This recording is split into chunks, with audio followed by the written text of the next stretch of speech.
Birshot Marav Rabotai, avec la permission d'Hachem, je vous souhaite à vous tous une bonne semaine, une bonne préparation de la fête de Pessah. J'espère que vous avez passé une bonne fête de Purim. J'espère que vous avez bien senti cette belle fête de Purim.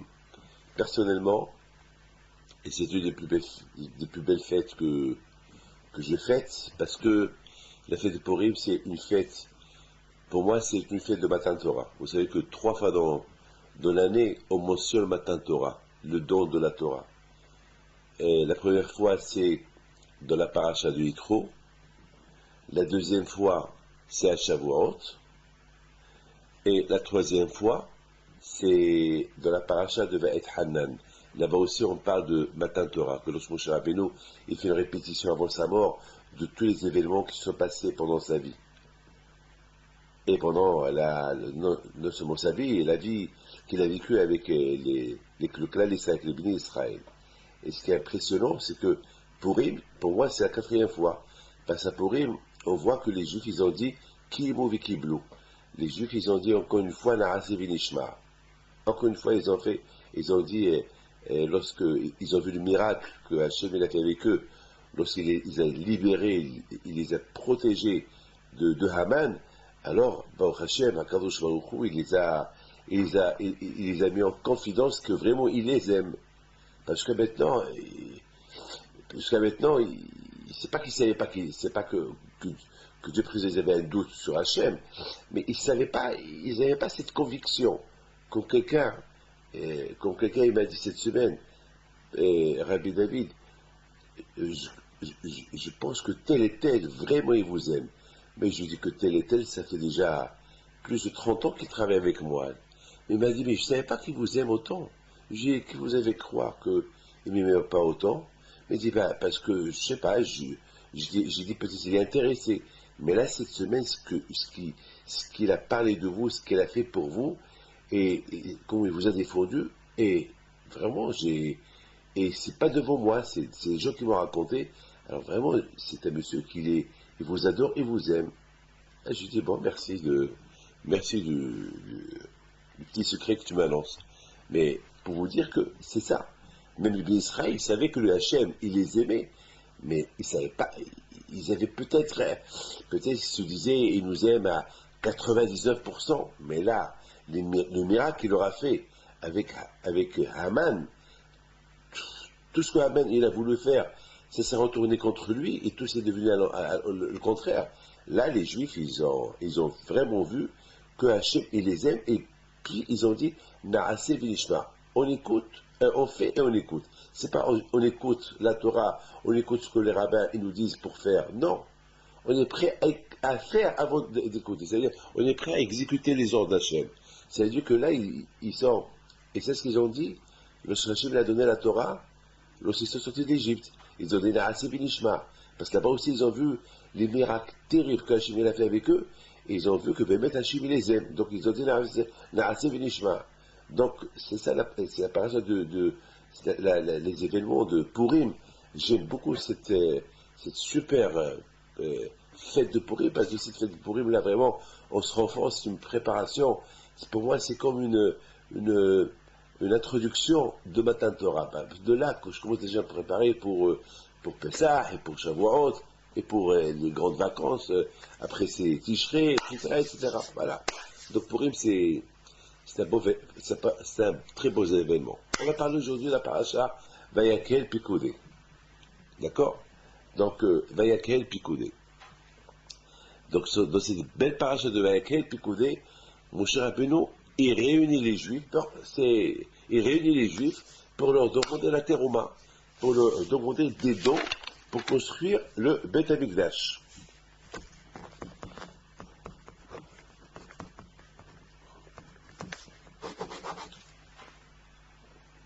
Et pour construire le Beth Amikdash, Hachem demande des dons à chacun. Et c'est écrit dans la Torah Vayakel Moshe. Moshe, il a réuni tous les Juifs, tout le monde. C'est la fameuse paracha de Vayakel, la réunion. Il réunit tout le monde, sans exception. Il leur dit, il faut, voilà ce que Hachem m'a dit de vous dire, il faut respecter Shabbat.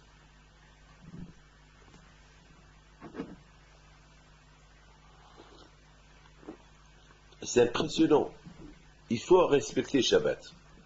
La question qui se pose, mais le but de cette réunion, que mon cher Rabbeinu a réuni les Juifs, c'était pas pour leur parler du respect du Shabbat. De toute façon, le respect du Shabbat, on l'a déjà mentionné plusieurs fois. On l'a mentionné plusieurs fois dans la Torah. Mais là, le but, pourquoi les a réunis, c'est pour leur demander les dons pour construire le temple, le tabernacle. Parce que n'oubliez pas, ils ont fait le veau d'or. Et comme qu'il dit mon grand-père, Rabbi Yehoshua Pinto Alavashal, dans son livre, il dit que les Juifs, a priori, ils n'avaient aucun mérite de quitter l'Égypte. Aucun mérite. Le seul mérite qu'ils avaient de quitter l'Égypte, parce que Hachem, il a vu qu'ils allaient faire le veau d'or. Et puisqu'il a vu qu'il avait fait et qu'ils allaient faire le veau d'or, Hachem, il allait se séparer d'eux.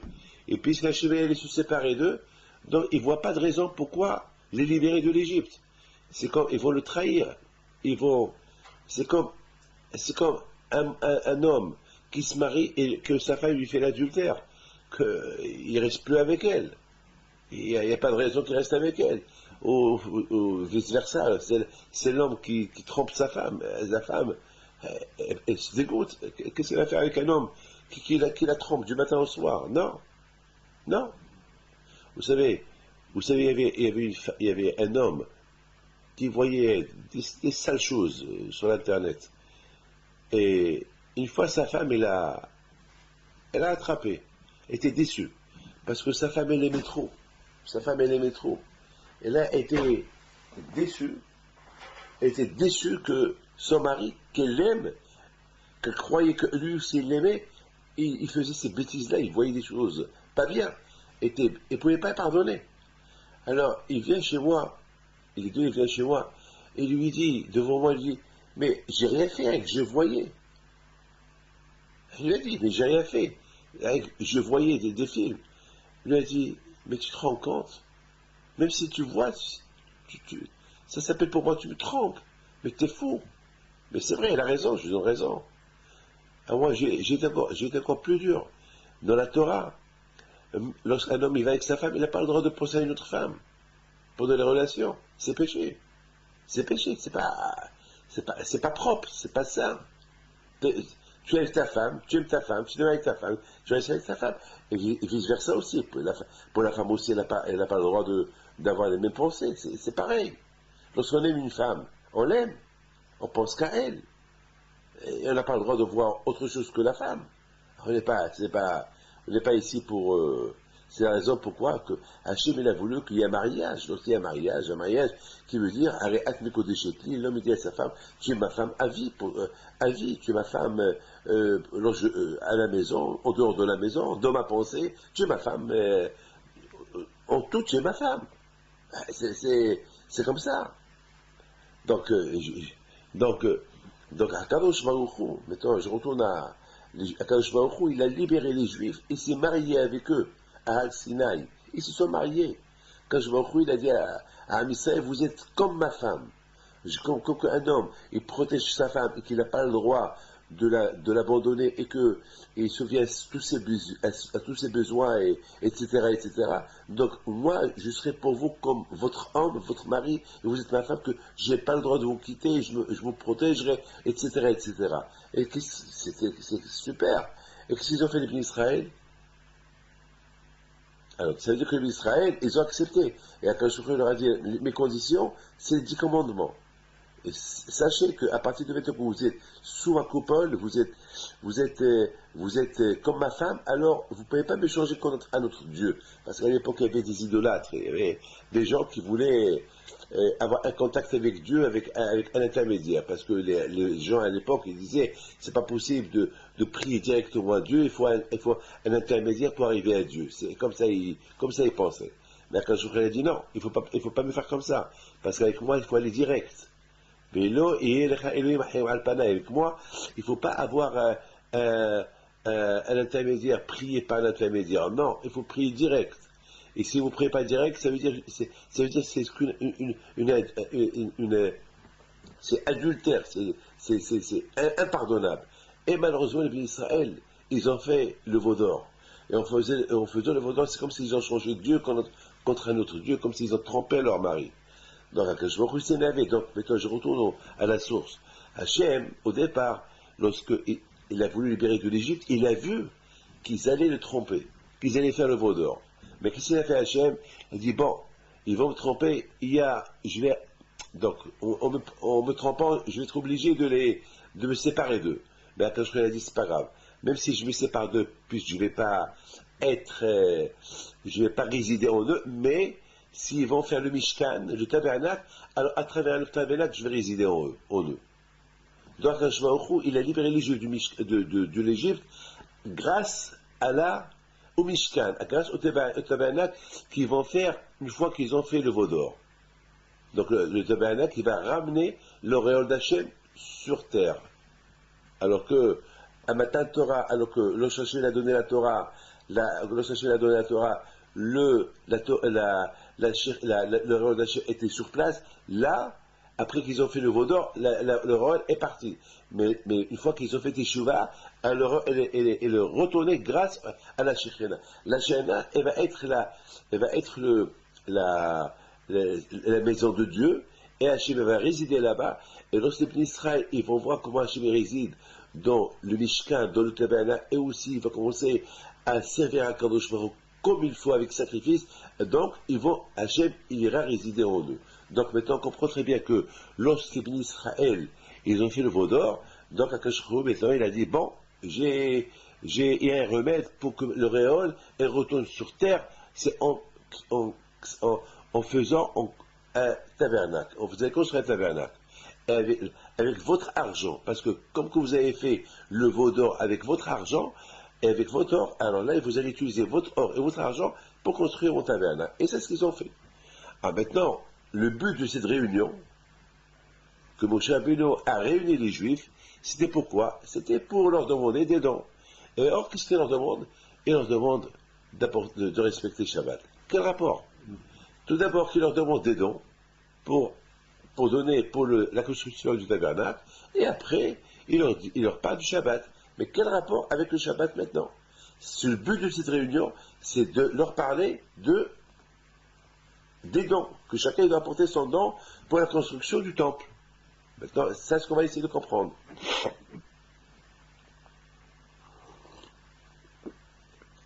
Mes amis, écoutez bien ce que je vais vous expliquer.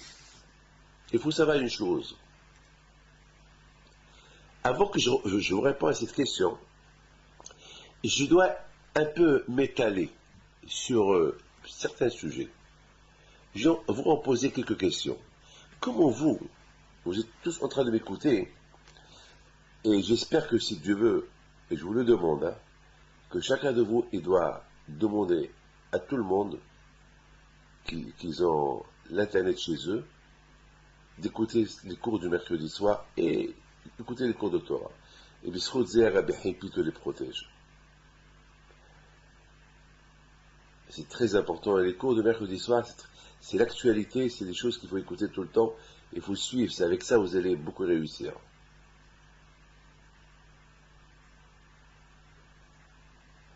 Je voudrais tout d'abord essayer de comprendre avec vous. On va tous remonter au passé. Comment les Juifs, ils ont fait le veau d'or? Comment est-ce possible que le Juif, il a fait le veau d'or? Comment ils ont fait? Ici, on parle des Juifs avec une barbe, avec les péotes. Il y a 40 jours, ils ont vu Dieu. Ils ont reçu la Torah. Ils ont vu les miracles. Imaginez-vous, moi, David Pinto, vous êtes en train de me voir faire un veau d'or. En train de dire au veau d'or, tu es mon Dieu. Mais vous allez me prendre pour un fou.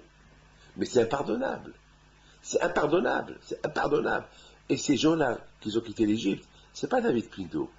C'est comme Rabbi Shimon Bar Yochai, c'est comme Rabbi Haim Taib Lomet, c'est comme Rabbi Haim Pinto, c'est comme Baal Tanya, c'est comme Rabbi Baal Shem Tov, mais c'est comme Rabbi Meir Baal Hanès, c'est des tzadikim inimaginables. Tous, ils ont vu Dieu. C'est pas possible. C'est inimaginable d'imaginer que ces gens-là, ils ont décidé après 40 jours, parce que Moshe Rabbeinu leur a dit après 40 jours je descends, je vous apporte la Torah. Et parce qu'ils ne sont pas descendus, parce que Moshe Rabbeinu n'est pas venu à l'heure, et ils ont demandé à Aaron et Hur de leur faire le veau d'or. À Hur, il a dit non, ils l'ont tué. À Aaron, ils lui ont dit si tu ne fais pas un Dieu qui marche devant nous, on te tue. C'est pas tout. C'est du folie, ça. Mais attends, on peut pas. Ces gens-là, on les appelle Dordéa. On les appelle la génération de la sagesse. On ne peut pas les appeler la génération des fous. Mais c'est la folie ce qu'ils ont fait. Mais c'est une folie. Comment on peut imaginer une chose pareille? Ils étaient en Égypte, ils ont vu les 10 plaies, les 10 coups que Hachim a donné aux Égyptiens. Ils ont vu Pharaon faire Teshuvah. Et ils ont vu des miracles élevés NVO. Comment est-ce possible? En plus, ils voyaient le manger qui tombe du ciel chaque jour. La manne qui tombe du ciel chaque jour. C'est incroyable.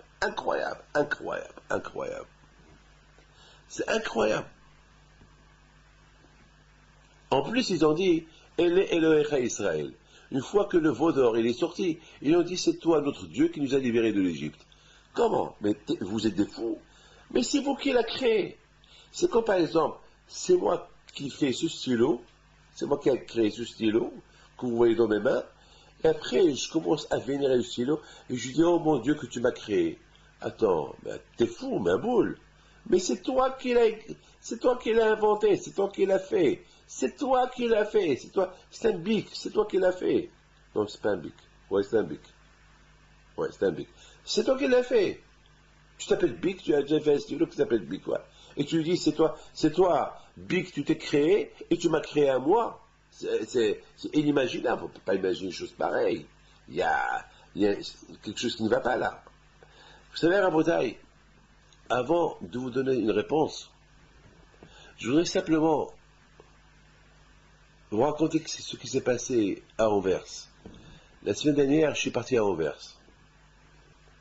Et à Anvers, il y a un mois, la communauté d'Anvers, ils m'ont préparé un shiur que je devais faire là-bas.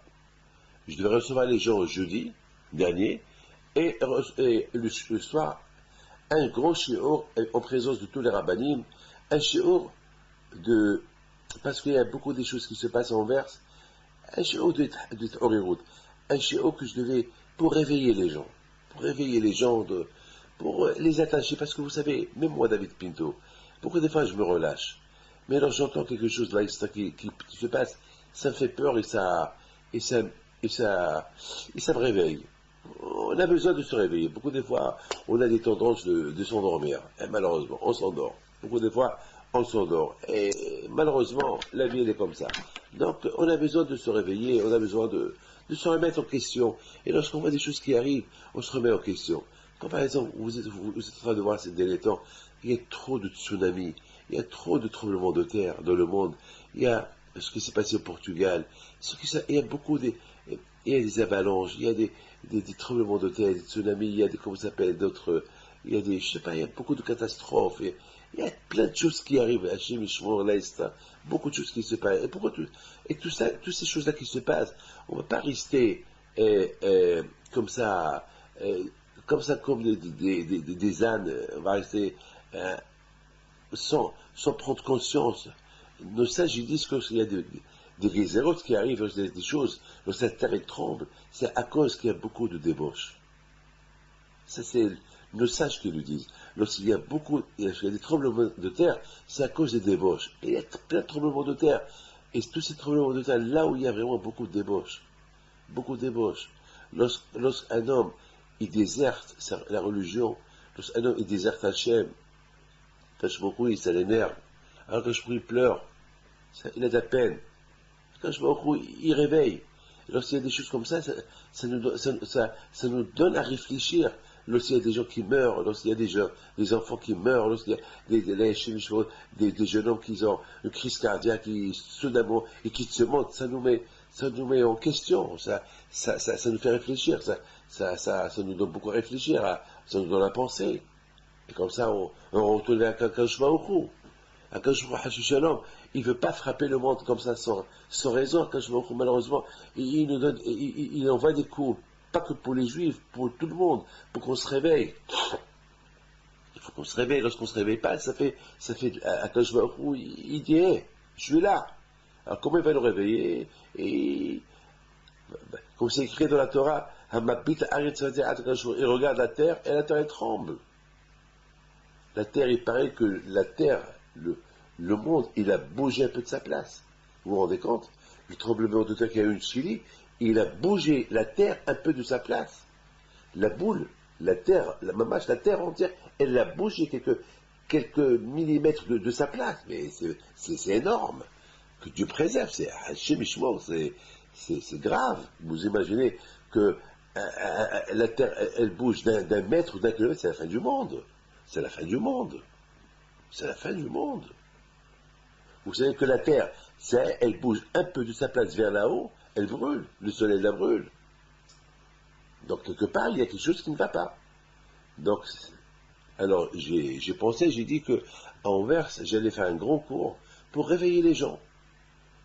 Il n'y avait que des religieux de toute façon. Mais même nous, les religieux, on a besoin de se réveiller. Qu'est-ce que vous croyez? Vous croyez, moi, David Pinto, je suis un tzaddik, je suis un super homme surnaturel? Non.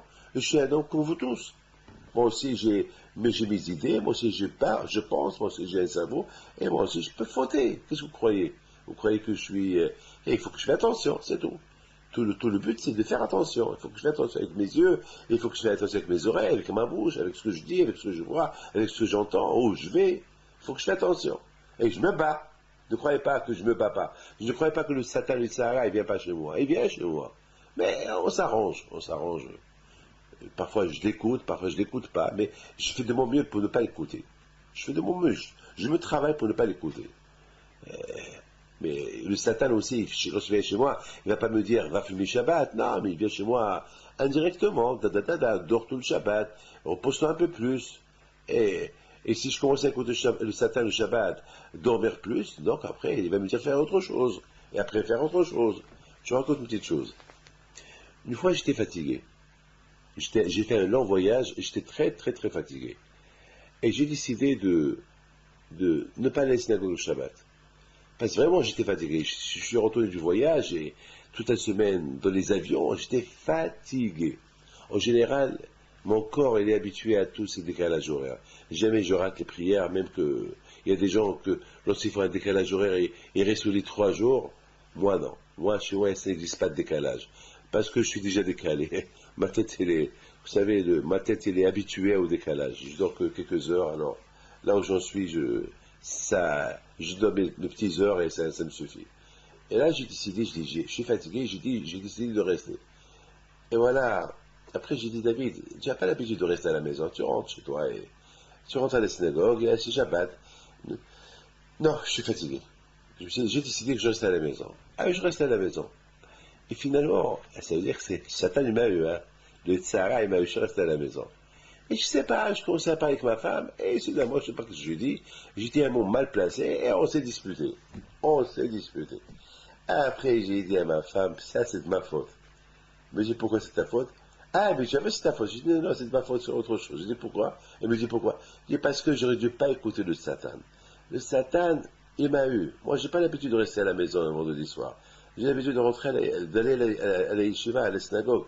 Et là, le Satan, il m'a eu, il m'a dit, tu es fatigué, je suis resté, voilà, j'ai fait, voilà, on s'est disputé. Et c'est péché si je suis disputé Shabbat. Shabbat, c'est de la fête. Alors, excuse-moi, madame, Pinto, je demande pardon, et je vais partir à la yeshiva. Il m'a dit, tu vas aller seul, il y a personne qui t'accompagne. Elle a commencé encore à me crier. J'ai dit, écoute, je suis obligé d'aller. Et genre, j'ai vu qu'elle a commencé parce qu'elle ne voulait pas que je vais seul. J'ai dit, bon, alors on arrête là, il faut que je fasse teshuva parce que je ne suis pas parti. Regardez, le Satan, il est super, hein. Il sait comment jouer avec les gens. Et voilà. Et combien de fois il a essayé avec moi? Combien de fois? Même, hein, c'est pas parce qu'une fois il m'a eu, après je me suis repenti, et ça, il vient plus chez moi. Mais chaque fois que j'ai du voyage, il essaye de faire tomber sur moi une fatigue, ou le matin, ou le Shabbat matin, ou le vendredi soir, ou le Shabbat à Minha, et pour, soi-disant, t'es fatigué, va te reposer. Et de ça, il va me trouver autre chose pour faire une ravera peut-être. Ne croyez pas que le Satan, il est... Donc même chez nous les religieux, on a besoin de se renforcer tout le temps. On a besoin de se renforcer tout le temps. C'est important de se renforcer. Donc c'était le but de ce cours-là de Torah à Anvers. Et voilà, il s'est passé quelque chose.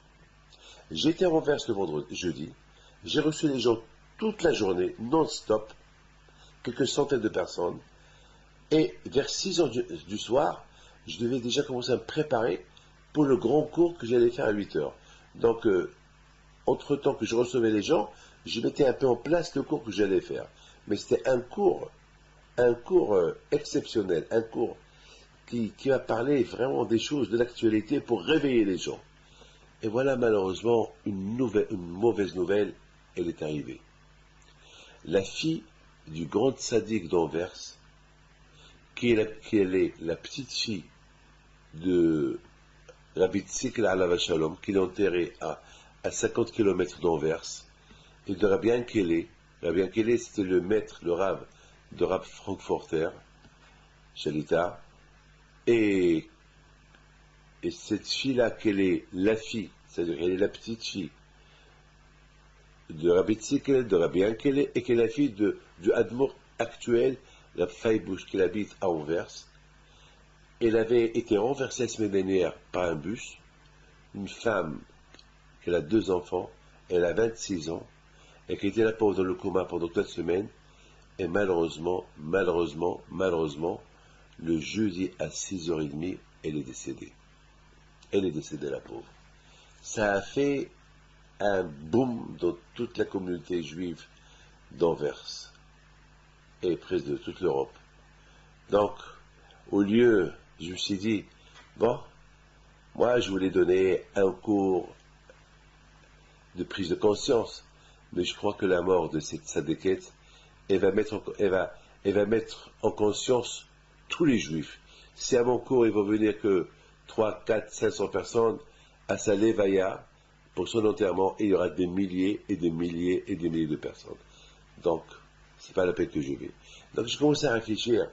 J'ai dit, regardez, parfois, combien c'est bien de prendre conscience des livres, étudier la Torah, écouter un cours de Torah, pour prendre conscience, pour apprendre, pour se retaper, pour faire une teshuva, se repentir. C'est mieux ça que Dieu préserve qu'on entend la mort d'un tzaddik, ou la mort de quelqu'un, ou la mort d'un jeune, pour prendre conscience. Donc bien sûr, j'ai annulé le cours pour laisser tout le monde aller participer à la Levaya qui s'est passée vers 11 heures du soir à Anvers. À Boutaï, mes amis, malheureusement aussi, il s'est passé un drame cette semaine aussi à Saint-Louis, c'est en France, à la Yeshiva de Saint-Louis, d'un jeune homme de 17 ans qui est mort le jour de Purim. Comme ça. Le cœur, il s'est arrêté. Comme ça. C'est fou, hein. Ça donne à réfléchir. Ça fait peur. Ça veut dire, on comprend un vieux, mais un jeune, qui est étudiant, qui n'a rien du tout, qui n'a pas vu, ni rien du tout, et qui arrive ça fait peur. Ça veut dire que ça peut arriver à n'importe qui. Donc, quelque part, quand je me retrouve beaucoup de fois que Dieu préserve, lorsqu'il voit qu'on ne le suit pas, il nous réveille comme ça. Et si on ne savait pas, alors le réveil continue à sonner. Que Dieu préserve. Donc il faut faire attention. Faire attention. Donc maintenant, à Bouddhaï, on va essayer maintenant essayer de comprendre exactement qu'est-ce qui s'est passé avec les Juifs. Qu'est-ce qui s'est passé? Qu'est-ce qui s'est passé? Quoi? Avec tout ce qu'ils ont entendu, avec tout ce qu'ils ont vu en Égypte, il faut un veau d'or. Écoutez bien. Eux, les Juifs, ils avaient une folle confiance en Moshe Rabbeinu. Pour eux, Moshe Rabbeinu, c'était le libérateur. Pour eux, Moshe Rabbeinu, c'est grâce à lui qu'ils ont reçu la Torah. Pour eux, Moshe Rabbeinu, c'est grâce à lui qu'ils ont quitté l'Égypte. C'est grâce à lui, c'est lui qui les a unis. Comme ça écrit, c'est lui qui a expliqué aux Juifs comment être réunis. Et aussi, ils voyaient la manne qui descendait du ciel. Et cette manne qui descendait du ciel, elle ne descendait pas le Shabbat. C'est-à-dire, le vendredi, il descendait 2 portions. et une portion pour vendredi, une portion pour Shabbat. Et ils ont appris de Moshe Rabbeinu le respect du Shabbat. Ils ont appris de Moshe Rabbeinu l'amour d'Hachem. Ils ont appris de Moshe Rabbeinu l'union. Ils ont appris de Moshe Rabbeinu c'est grâce à lui, c'est lui qui les a unis, qui les a réunis à tel point, et c'est grâce à lui qu'ils sont devenus tous des prophètes. Lorsque Moshe Rabbeinu a commencé à chanter Azashi Moshe Obni Israël, le chant qu'il a composé Moshe Rabbeinu, les Juifs ne l'ont pas composé, c'est Moshe qui a commencé à le chanter. Alors comment eux ils ont commencé à le suivre? Eux ils n'ont pas composé ce chant-là. C'est un chant c'est un chant kabbalistique. Comment ils l'ont composé? Ils l'ont pas composé. C'est Moshe qui l'a dit avec névoie, avec prophétie, et Moshe Rabbeinu alav shalom, il a rejeté sur tout le peuple d'Israël de sa prophétie pour qu'eux aussi ils chantent avec lui. C'est inimaginable. Vous imaginez où Moshe Rabbeinu, il les a mis tous, il les a élevés, une révélation spirituelle inimaginable. Donc ils doivent tout à Moshe Rabbeinu. Pour eux, Moshe Rabbeinu, c'est le leader. Pour eux, Moshe Rabbeinu, c'est le monsieur que sans lui, ils ne peuvent pas fonctionner. C'est Moshe Rabbeinu, c'est Moshe. Voilà. Pour eux, c'est Moshe Rabbeinu. Et Moshe Rabbeinu a dit, dans 40 jours, je descends avec la Torah. Parce que la Torah, c'est elle qui va vous guider et va vous unir. Il ne faut pas que toujours c'est moi. La Torah, elle va vous unir. Parce qu'on ne peut pas, quand je vais comprendre que Moshe Rabbeinu, il n'a pas resté éternel tout le temps. C'est pas Moshe Rabbeinu qui va les enseigner. Un jour, il faut qu'ils deviennent autonomes. Alors, pour qu'ils deviennent autonomes, ils ont besoin de la Torah. La Torah, moi, David Pito, je suis autonome grâce à la Torah. Je suis autonome grâce à la Torah, je suis autonome. Grâce à ça. Voilà, j'ai la Torah, Baruch Hashem. Ça, il me rend un homme autonome. Je fonctionne grâce à ça. S'il n'y avait pas ça, je n'aurais pas fonctionné. C'est vrai, la Torah. Il y a des règles magiques, il y a des règles naturelles, il y a des règles cycliques. C'est-à-dire, par exemple, ne pas tuer, ne pas voler, ne pas voler la femme de ton copain, tout ça c'est naturel. C'est pas que la Torah me le dit. Non. Mais c'est important que la Torah me le dise. Parce que le fait que la Torah me le dise, je vais faire plus attention. Parce que ne pas tuer, c'est pas prendre un coup de tuer quelqu'un. Ne pas tuer, c'est ne pas faire rentrer quelqu'un. Tu fais rentrer quelqu'un comme si tu le tues. Tu ne voyais pas quelqu'un qui la honte, le sang à lui monte jusqu'à la tête, il devient rouge. Ça s'appelle tuer, ça. Donc, c'est ça. Donc, lorsqu'on fait honte à la femme, parce que c'est ma femme. Et alors? C'est ta femme. Ta femme aussi, tu n'as pas le droit de la tuer. Alors, si c'est ta femme, ça fait que tu peux vendre ce que tu veux. Non, tu n'as pas le droit. Il faut la respecter. Donc, les peuples juifs, ils avaient besoin de Moshe Rabbeinu. Mais, une fois qu'il va leur donner la Torah, Moshe Rabbeinu va dire, voilà, la Torah, maintenant, c'est votre guide. Vous allez être guidé par la Torah, ce qu'on appelle Da'at Torah, Derech HaTorah. C'est la Torah, le chemin de la Torah. C'est, bien sûr, avec des rabbins, et des rabbins qui vont vous enseigner la Torah. Mais, vous n'avez plus des potes de moi. Mais il y a ma Torah. Et la Torah, elle s'appelle la Torah de Moshe. Torah Tziva Lanu Moshe. La Torah, elle s'appelle le livre de Moshe Rabbeinu. Donc ça veut dire que Moshe Rabbeinu, il est toujours éternel, il est toujours là. Il est toujours là, grâce à sa Torah. Mais lui, en personne, il n'est pas là. Sa Torah, elle est là. La Torah, elle représente. C'est comme par exemple, si vous voyez la photo du roi. Même que le roi, il n'est pas là, il est au palais, mais sa photo, ça se rappelle sa présence. Sa photo, elle rappelle sa présence. Donc les bénis Israël, ils avaient besoin tout de Moshe Rabbeinu. Maintenant, Moshe Rabbeinu a dit, je descends après 40 jours avec la Torah. Et voilà, ils se sont trompés de calcul, il n'est pas descendu. Il n'est pas descendu, ils avaient un problème. Qui va représenter Moshe? Ils ont cru que Moshe Rabbeinu, ça, il les a désertés. Moshe Rabbeinu ne va plus redescendre, c'est fini. Donc, qui va les aider à rester unis? Vous vous rendez compte? Même Erev, il s'est uni avec les Juifs. Même les gens qui sont convertis, ceux qui sont quittés, ils sont unis avec les Juifs. Alors maintenant, tout le monde s'est dit, qui va nous aider à rester unis avec les Juifs? À rester tous unis. Il ne faut pas qu'on se sépare. Comment?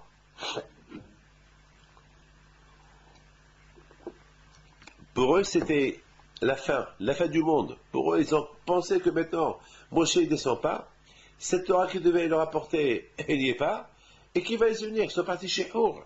Ils ont dit à Hour, alors comment on va faire? Aide-nous à trouver une solution. Ils leur ont dit, Moshe va descendre demain, vous êtes trompés de compte. C'est demain qu'il descend. Il a dit, non, il faut que tu nous fais une idole.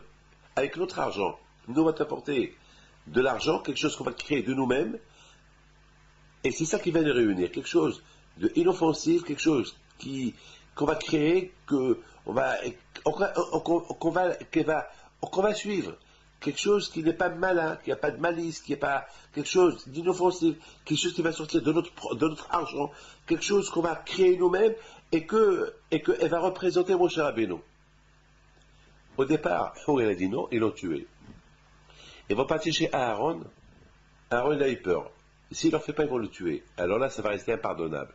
Il a dit, bon, apportez-moi de l'or, des bijoux de vos femmes, comme ça ils vont se disputer avec leurs femmes, parce que ces femmes, elles ne vont pas être prêtes à donner leurs bijoux, et comme ça, il va aller traîner, entre-temps, mon cher Rabbeinu va venir. Mais malheureusement, après 1 heure, ils sont venus avec l'or. Il a dit, bon, je vais préparer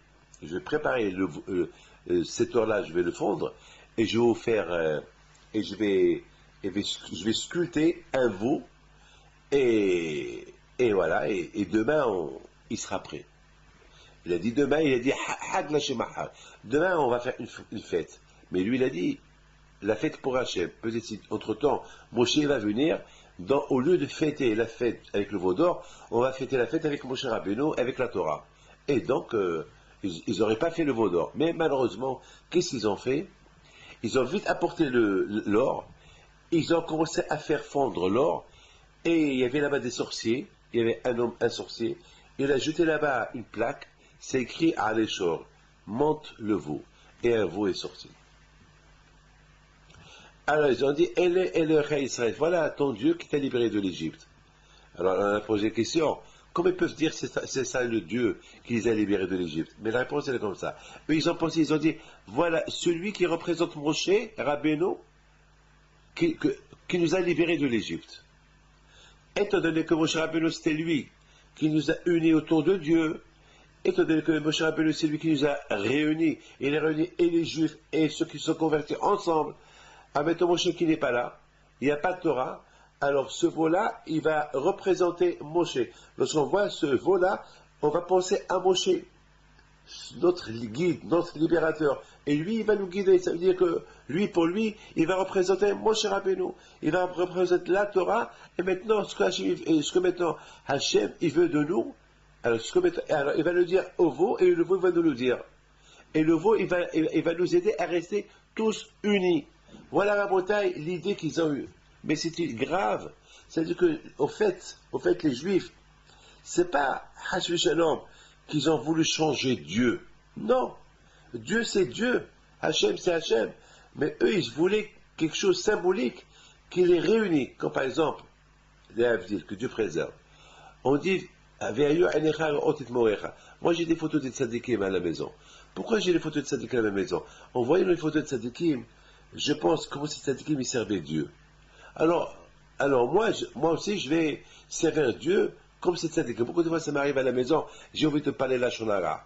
Alors je vois la photo d'un tzadik à la maison, je dis mais comment je vais parler la shonara devant ce tzadik là? Je me tais. Beaucoup de fois ça arrive quand je vais faire une faute, une avera. Dès que je vois le talit kata, je dis comment? J'ai un talit kata sur moi, je fais une avera, donc ça me stoppe, ça me freine. Vous comprenez? C'est ça. Mais pas faire une idolâtrie et à travers l'idolâtrie, je vais recevoir la Torah. Eux, ils ont fait quelque chose qu'il fallait pas faire. Bien sûr, et peut-être, ils auraient dû, par exemple, à travers les tfilines, sentir Moshe Rabbeinu, sentir Akadosh Baruch Hu, mais pas créer une image, une idole, et dire cette idole-là, c'est Moshe Rabbeinu, c'est faux. C'est faux, ça c'est grave, ça c'est de pure idolâtrie. Et dire que ce veau-là qu'on a créé ensemble, il va nous aider à rester unis. Ce veau-là qu'on a créé avec notre argent, en communauté, ça va rester, il va nous unir, il va représenter Moshe Rabbeinu, et à travers lui la Torah elle va venir. On va amener la Torah à travers. Ça c'est grave. Vous avez compris? Donc vraiment. Donc, Akadosh Baruch Hu, vraiment, il ne les a pas anéantis. Parce qu'Akadosh Baruch Hu a compris qu'ils ont pensé qu'ils ont bien fait. Donc, ils ont mal compris. Bon, il ne les a pas, mais quand même, Akadosh Baruch Hu, Ça l'a énervé. Il a dit, bon, puisque vous avez fait une chose pareille, donc Moshe Rabbeinu il descend, lorsqu'il voit ce qu'ils ont fait, il prend les tables de la loi, il les casse. Maintenant, je vous pose une grande question, pourquoi il les a cassés? Pourquoi il les a cassés? Vous savez pourquoi il les a cassés? Parce qu'il leur a dit, le fait que vous avez pensé que vous allez recevoir cette Torah à travers ce veau d'or, alors je ne vous donne pas ces tables de la loi. Je vais être obligé d'amener d'autres tables de la loi. Et le bon Dieu était d'accord avec lui. C'est la réponse que j'ai eue. Parce que je me suis posé la question, ça va, Moshe il descend avec le table de la loi, il voit, d'ailleurs mon fils Yoel, il m'a dit que Moshe Rabbeinu, au départ, il est descendu, il a vu le veau d'or, il remonte, il reprend le table de la loi. La première fois il descend sur la table de la loi, après il remonte. Alors la question se pose, pourquoi il descend sur les tables de la loi, après il remonte, prend les tables de la loi, il les casse? Eh ben, par rapport à ce que je viens de vous dire, je comprends. Parce qu'il a vu leur idée. Leur idée, c'était pas nier Dieu complètement, ou nier l'existence de Dieu. Leur idée, c'était, puisqu'ils ont cru que Moshe Rabbeinu il ne descend pas, alors ils ont créé un veau qui va les unir, et à travers lui, ils vont recevoir la Torah à travers lui, Dieu va parler au veau et qu'il leur donne la Torah. Alors, Moshe a dit, puisqu'ils ont eu cette idée-là, que cette Torah-là que j'allais leur apporter, elle allait passer à travers ce veau d'or, je les casse. Et le bon Dieu lui a dit, tu as bien fait, super. Parce que Moshe l'a compris. Et bien, il a fallu que Moshe remonte au ciel pour écrire d'autres tables de la loi et leur apporter. Maintenant, on comprend très bien. Pourquoi quand je vais au Khou, lorsque Moshe Rabbeinu est descendu, maintenant, puisqu'ils ont utilisé leur argent pour le veau, qu'à travers le veau, le bon Dieu va leur parler, donc il leur a dit, maintenant vous allez faire un tabernacle, un mishkan, avec votre argent, et là-bas il y aura l'arche de l'alliance, et là-bas il y aura les sacrifices, et là-bas il y aura la menorah, et là-bas il y aura ma présence. Ce que vous avez voulu faire à travers le veau d'or, alors on va faire les choses avec kashrut, avec permission. Il y aura un tabernacle, il y aura l'arche, il y aura un Kohen Gadol, et il y aura là-bas qui va parler avec vous, tout ce que vous voulez savoir, vous allez chez le Kohen Gadol et vous le dites de ma part, et là-bas il y aura des sacrifices, et si vous vous comportez bien et vous faites et vous allez vous comporter avec sainteté, avec le Mishkan, avec le tabernacle, alors je vais résider en vous. Maintenant, et le Mishkan, il va vous réunir. Et c'est la raison pourquoi, 3 fois dans l'année, les Juifs, ils devaient aller à Yerushalayim, au Beth Amikdash, pour voir HaKadosh Baruch Hu. Et là-bas, עומדות הרגלים של ערך ירושלים הבנויה, כי ערך שחובר עליה יחדיו. C'est Yerushalayim, le Beth Amikdash, et réunissait tout le peuple d'Israël qui venait apporter ses sacrifices à HaKadosh Baruch Hu. Donc, ce qu'ils ont voulu faire avec interdiction, HaKadosh Baruch Hu leur a permis avec permission. Et c'est ça le but du Mishkan. Maintenant, Rabotai, on n'a pas répondu à notre question. Le but de Moshe Rabbeinu lorsqu'il a réuni les Juifs, c'était pour leur parler des dons, qu'ils devaient apporter les dons pour construire le Mishkan. Et là, il leur parle de Shabbat. Alors Moshe Rabbeinu, il leur dit ces choses super. Il leur dit, vous voulez rester unis. Toute la raison pour que vous avez fait le veau d'or, c'est pour que le veau d'or, il veut réunir. À travers lui, tout le peuple d'Israël va être réuni. Il leur a dit, vous n'avez pas besoin de faire le veau d'or, le Shabbat. Le Shabbat, lorsqu'on respecte le Shabbat, même que toute la semaine, les gens, ils n'ont pas le temps de venir à la synagogue, mais moi, le Shabbat, la plupart des Juifs viennent à la synagogue, et on dit le Shabbat, Shabbat Shalom. Le Shabbat, on ne travaille pas. Le Shabbat, on n'est pas occupé. Le Shabbat, chacun est vie de l'autre. Il y a les fêtes qui réunissent. C'est la raison pourquoi Moshe Rabbeinu, avant de leur parler d'apporter des dons pour construire le tabernacle, il leur dit, mais avant que je parle de ça, il faut que je vous rappelle à quoi sert le tabernacle s'il n'y a pas la vraie union. Et la vraie union, elle ne vient pas du tabernacle. La vraie union, elle vient de vous-même. Il faut travailler sur vous-même. Lorsqu'un homme et sa femme, ils sont en guerre, beaucoup de fois, on n'arrive pas à leur faire la paix. La paix ne peut venir que d'eux. Il faut que les deux, ils se calment. Il faut que les deux, ils se calment. Il y a des règles comment ils peuvent se calmer? Il y a les règles d'un couple. C'est pour ça que c'est important pour nous, le judaïsme. Dans le judaïsme, il faut se marier, il faut qu'il y ait un mariage. Il ne faut pas habiter ensemble. Il faut qu'il y ait un mariage. Habiter ensemble, n'importe quel jour, la femme peut partir, ou l'homme peut partir, ou l'homme il peut aller avec une femme, la femme peut aller avec un autre homme. Mais le mariage, quelque part, il les arrête. Il les arrête. Mais malheureusement, il y a des gens que même le mariage ne les arrête pas à faire des bêtises. Mais quand même, le mariage est réduit quand même. C'est important le mariage. Il y a les règles de mariage. Il y a les règles de mariage. Alors, Moshe Rabbeinu alav shalom, il dit au Bnei Israël, c'est pas le veau d'or qui va vous réunir. C'est même pas moi, Moshe Rabbeinu, qui va vous réunir tout le temps. Non. C'est lorsque vous étudiez la Torah vous réunit. Vous allez à un cours de Torah, la Torah va vous réunir. Il y a un passage qui dit, aime ton prochain comme toi. Et si vraiment tu appliques bien ce passage-là, alors on reste toujours réunis. Même qu'un juif, il habite en Australie, et l'autre, il habite, je ne sais pas, au Venezuela, l'amour, il restera toujours la même. L'union. Israël arrive et baiser. Les juifs, ils sont liés les uns avec les autres. Même si on est loin l'un à l'autre, il y a un lien. Et qui nous lie? La Torah, le Shabbat, la fête. Lorsqu'il fait Shabbat aujourd'hui, ben c'est Shabbat partout. Bon, à part certains endroits que le soleil là-bas, déjà, c'est le coucher de soleil là-bas, Shabbat déjà est sorti, mais c'est rien, c'est pas à cause c'est à cause que la terre elle tourne, mais Shabbat c'est Shabbat, Shabbat il réunit tout le monde, et c'est pour ça qu'il leur parle de Shabbat. Maintenant, on comprend maintenant le kesher, le lien entre la paracha du Hegel, la paracha Kitissa et la paracha de Vayakel. Quel est le lien entre paracha Vayakel et Kitissa? Et d'ailleurs, même dans la paracha Kitissa, avant qu'Hachem dise à Moshe Rabbeinu, les Juifs, ils ont fauté, et ils ont fait le veau d'or, il a parlé du Shabbat. Quel est le lien? Eh ben, quelque part, Hachem veut dire à Moshe Rabbeinu, Moshe, tu sais, que les Juifs, ils ont fait le veau d'or, parce qu'ils veulent que le veau d'or, il est réuni. Mais dis-leur que le veau d'or, c'est pas ça qui peut les réunir. Le veau d'or, c'est Maaseh Adam. Le veau d'or, c'est une idolâtrie qu'ils ont créée eux-mêmes. Même qu'eux, ils disent que ça représente, mais c'est quelque chose qu'ils ont fait eux-mêmes. C'est pas du concret, c'est rien du tout. C'est une bêtise qu'ils ont fait. Par contre, le Shabbat, ils font tous Shabbat. Lorsque tout le monde fait Shabbat ensemble, ça c'est du concret. Lorsque tout le monde fait Shabbat, alors le Shabbat, il réunit tout le monde.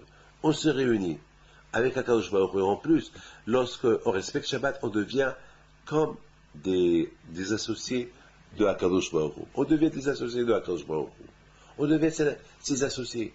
Parce que le fait que je lui dis, je crois que Dieu a créé le monde, et il s'est reposé Shabbat, alors quand je lui ai dit, puisque tu crois, tu n'étais pas avec moi lorsque j'ai créé le monde, et toi tu crois que j'ai créé le monde, et tu fais comme moi, tu te reposes Shabbat, alors je te nomme mon associé.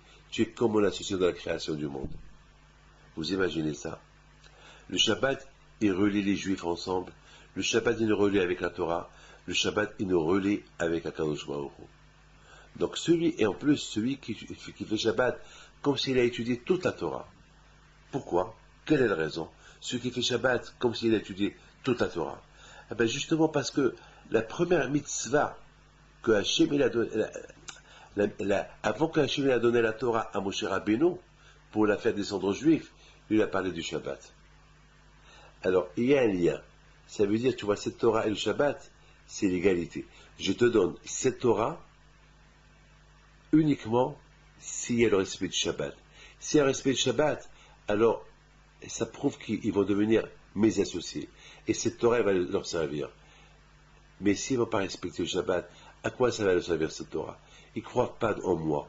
Puisqu'ils ne croient pas en moi, c'est comme s'ils sont Avdei Abodazak, comme s'ils sont idolâtres. À quoi ça va leur servir cette Torah? Alors voilà. Donc vous voyez, un bouteille, ceux qui étudient là, ceux qui font Shabbat, ceux qui croient en Dieu, ils deviennent son associé. C'est comme qu'ils croient dans la Torah.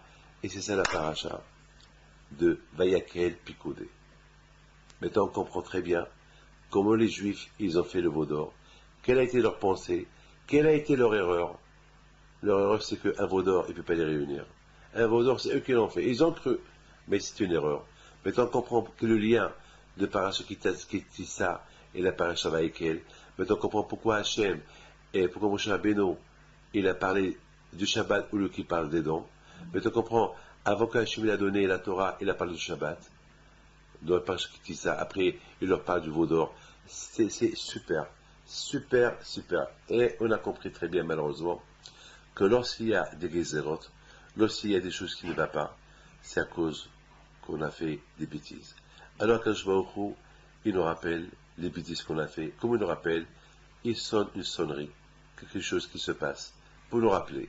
Maintenant, on comprend très bien pourquoi, comme nous s'agit que lorsqu'on fait pas, lorsqu'on n'est pas méritant, alors quand je vois au coup quelque part, il se rappelle du veau d'or, il nous punit par rapport au veau d'or. Parce que le veau d'or qu'on a fait, c'est impardonnable. Il ne peut pas pardonner le bon Dieu ce qu'on a fait. C'est impardonnable. Mais quand même, il l'a pardonné. Quand même, il l'a pardonné. Mais il l'a pardonné uniquement avec une condition. Que lorsqu'on est en dessous du chemin de Dieu. Et lorsqu'on ne suit pas le chemin de Dieu, il se rappelle un peu le veau d'or qu'on a fait, il nous punit un peu par rapport au veau d'or. Pourquoi? Parce que quand je me dis quand même, c'est pas possible. C'est pas possible. Vous avez reçu la Torah, vous connaissez la vérité. Et comment vous connaissez la vérité? Vous faites le contraire entre vous et moi. Beaucoup de fois, on sait ce qu'on fait, et on le fait. On fait que c'est péché de faire telle et telle chose, et telle chose. On sait que c'est péché de la faire, et on l'a fait. Alors c'est pas comme l'époque du veau d'or. Ils savaient qu'il y a Dieu, ils ont fait une idolâtrie. C'est pas sous excuse, sous prétexte. Nous aussi on retrouve des prétextes. Donc quand je vous ai dit, vous aussi vous cherchez des prétextes comme les gens de l'époque du veau d'or. C'est pas bien. Que le bon Dieu vous protège. Je vous souhaite à vous tous une bonne fête. Pessah il approche. N'oubliez pas d'aider les pauvres. Et je crois que c'est très important. Avec l'aide de Dieu, nous avons des milliers de familles à qui on aide, à qui on leur envoie des dons pour Pessah. N'oubliez pas de nous envoyer pour leur donner, pour distribuer avant Pessah. Que le bon Dieu vous protège. Une bonne semaine. Shavuot Tov. Que Dieu vous protège. Amen.